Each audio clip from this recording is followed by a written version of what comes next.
last night of this recording, that is, I caught Terminator Genisys on Blu-ray. This is a movie that I had never seen more TV adverts for a film than this one, personally. I mean, throughout the early part of the summer, this was playing ad nauseum for months.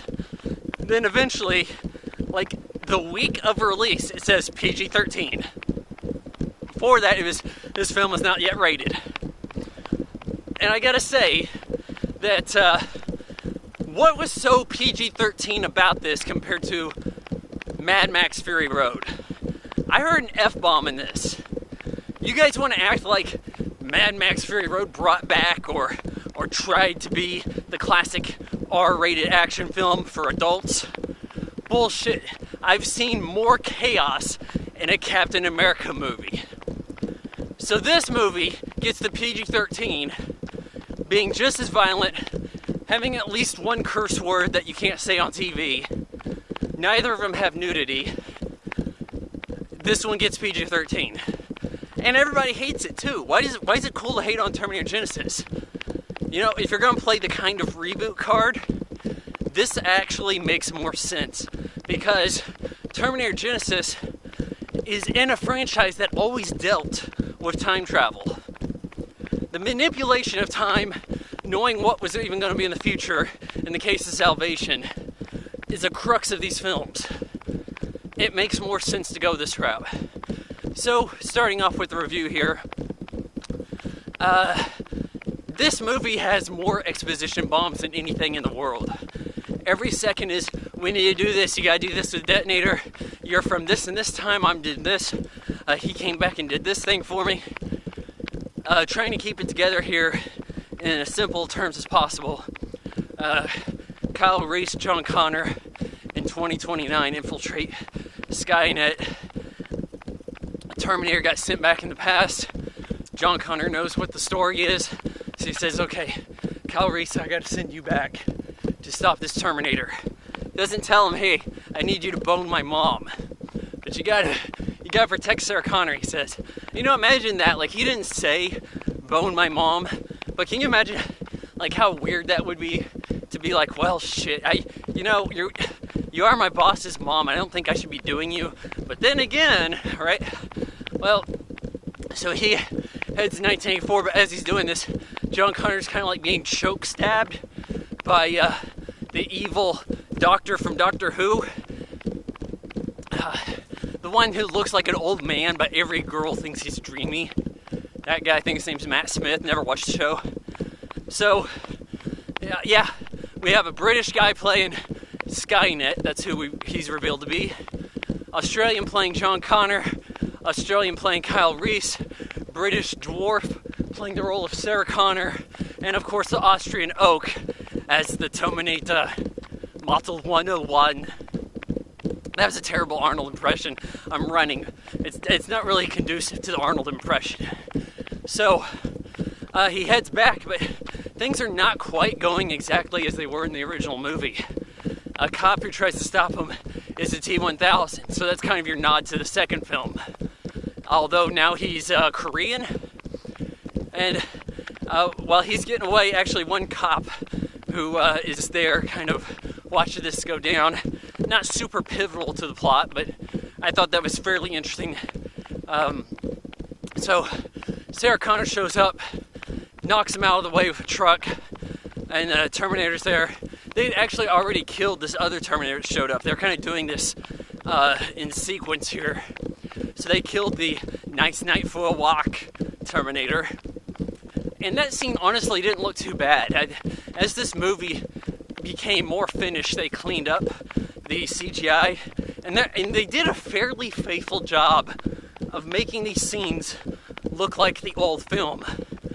It's not quite as good as, say, Back to the Future 2, where they actually are in the original movie.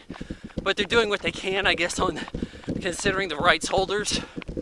So, then we have Kyle Reese is rescued, exposition bombs explaining everything. Arnold is kind of old. He's known as Pops. He said that he rescued Sarah Connor in the 70s. They get chased by T-1000. take him back to their lair where they have all this stuff set up, take care of him, give him an acid bath. Not a terrible idea.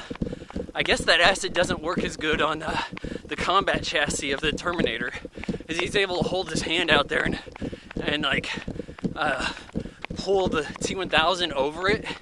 And yeah, he loses all of his hand, but the metal's still there. And he's like, hey, I can't go with you guys to the future, but I'll take the long way. So, you know, Arnold is not as good of a Terminator in performance as he is in other movies.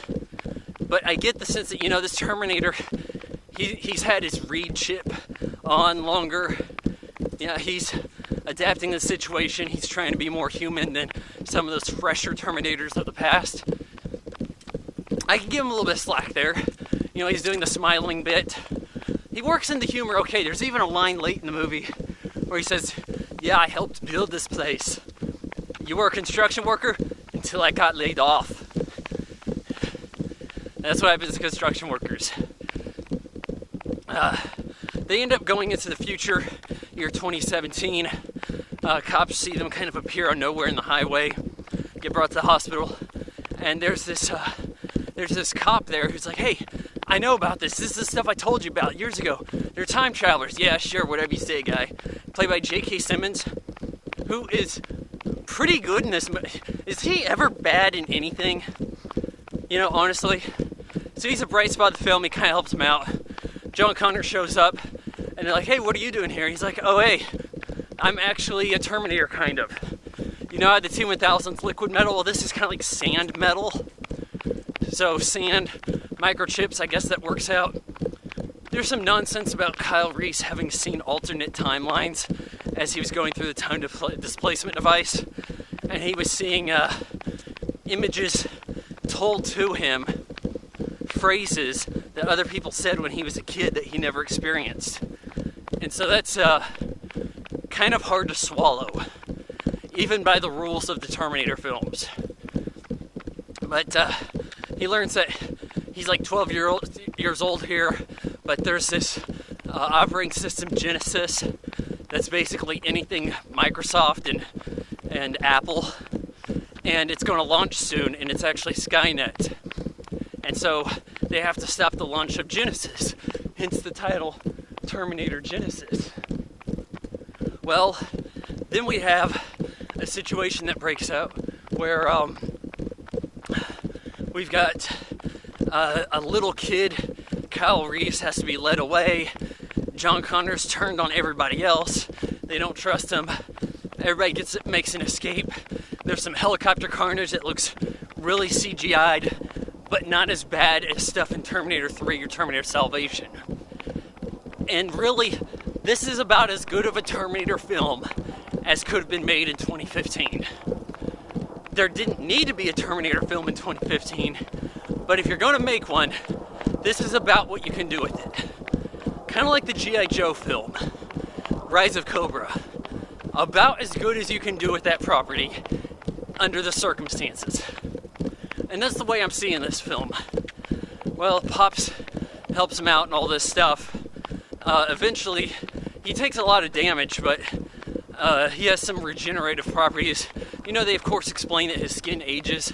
I thought that was fitting, actually. Like that added up to me. That was acceptable. And as the film goes on, they head over to Skynet, or Cyberdyne Systems, where they have Miles Dyson is actually still alive, so the film negates the actions of Terminator 2, and his son, Danny, who you may recall from Terminator 2, is like the head engineer over at Cyberdyne, and he's working on Genisys. John Connor was working on Genisys. He has access to the place, and he needs to speed up the process of getting this thing online before the resistance people put a stop to it. So, they duke it out. They're setting some explosives. You know, I got this talk, hey, you can't kill me, I'm your mom. Oh, well, the way I see it, I can kill anybody I want. And he's probably right. It's not like he's going to disappear. He's in a different timeline and all this. And he fights it out with Pops. Pops seemingly gets killed, snatching him and putting him in the time displacement field, which probably didn't need to be there, honestly. Like, you honestly just want to get Skynet online, Skynet/Genisys. You didn't need to build the time machine there also. Whatever. Well, Arnold gets thrown out of the way, ends up in the liquid metal, the polyalloy, and our heroes, Kyle and Sarah, end up in a bunker. But then they get broken out. You see this stabbing arm from a T-1000 shoot through, and you're like, oh shit, they leave a T-1000 alive? And no, it's Arnold. He has had some upgrades. Is that how the liquid metal shit works? You just dip a Terminator in there, and all of a sudden, voila, now you got a T-1000. I'm not so certain about that. But the unique thing about this movie is that you actually have Arnold Schwarzenegger surviving as the Terminator. They never done that before. They have a peaceful future left to them. They have to tell young John Connor the message to repeat to himself that Genisys has to be stopped at a certain time. So he looks in the mirror and says it. I guess it's kind of like Interstellar in that sense. And everybody heads off, and it's like heroes win outright. But then, of course, as the credits start playing, we have a little scene at the end. Looks like Skynet survived in some way. There's some kind of red apparatus inside the time displacement field. Sequel bait ending. There's talk that the sequel's been canceled, but the movie made like $450 million worldwide. $350 million of that being outside the US. Terminator is bigger in China than, say, Star Wars shite. So it's almost like they're going to keep it alive for that sake. Not an awful movie. I give it 2.5 out of 4 stars. It's really about even with Mad Max Fury Road, albeit for different